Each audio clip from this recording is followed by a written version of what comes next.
I have come here to chew bubblegum and kick ass. Welcome to Crash's Arcade. I am Crash. Join me as I enter the slipstream back to the 90s and discuss, very briefly, 3 epic video game movies that came out in the 90s that were panned and received awfully by critics and fans alike, but have stood the test of time and have gone on to become cult classics. Full disclosure, none of these movies do a great job at translating the game to the big screen or honoring the source material, but all of them have carved out their small little section of cult classic notoriety. You can't have the 90s video game movie watch list without the now infamous Jean-Claude Van Damme led Street Fighter.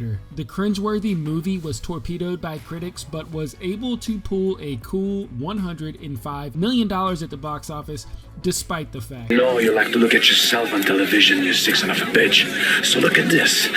Half the movie's budget was blown on Jean-Claude Van Damme, who, according to director Steven DeSouza, was coked out of his mind during the entire shoot, and Raul Julia, who actually crushed it as Bison and is one of the silver linings of the movie from an acting standpoint, with dialogue that would make Shakespeare proud. This movie is an absolute must-watch. I'm going to kick that son of a bitch Bison's ass so hard that the next Bison wannabe is gonna feel it. Oh, the fascinating story that is Super Mario Bros., starring the legendary Dennis Hopper, John Leguizamo, and Bob Hoskins. How could this movie be anything but awesome? Let's find out. Even though the movie sits at a 28% on Rotten Tomatoes, it is on Amazon's best-selling DVDs of all time. So, f*** off Rotten Tomatoes. Have you ever seen something that you knew was inherently bad, like really bad, it wasn't good? You knew deep in your heart it wasn't good, but the fans of it actually willed it to success. They strapped it onto their backs and carried it to the finish line. That is essentially what has happened with Super Mario Brothers over the years. That, and let's be honest, if you've seen the movie, there is undeniable, excellent chemistry between Bob Hoskins and John Leguizamo. Mario here brought me up.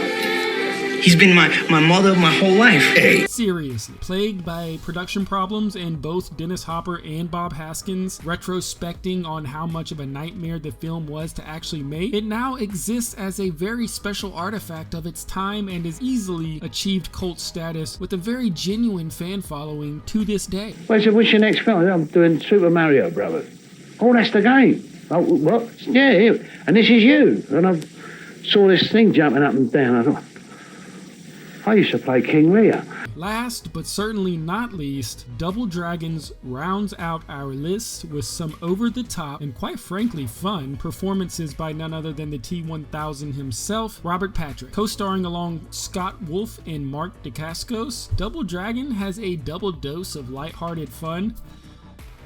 Did I do that? I don't normally side with movie critics, but the Washington Post said it pretty aptly. It was acted by kids who were so upbeat they might have escaped from a road tour of Annie. Hey, Broomhead! We're gonna sweep the floor with your skull! They obviously meant that in a negative way, but I don't look at it in a negative way. As a matter of fact, this movie is fun, it's silly, it's painfully nothing like the game, and it's occurring on a backdrop of an actually really cool, very well done, creative, and imaginative Los Angeles. So there you have it. Love it or hate it, that's what the 90s brought in terms of trying to capitalize on the pop culture in cinematic format. Received poorly, but chronicled in the annals of history, waiting to be rediscovered by the next generation of nerds who hopefully appreciate it more than we did when it came out. That is all my time, and I will see you on the other side.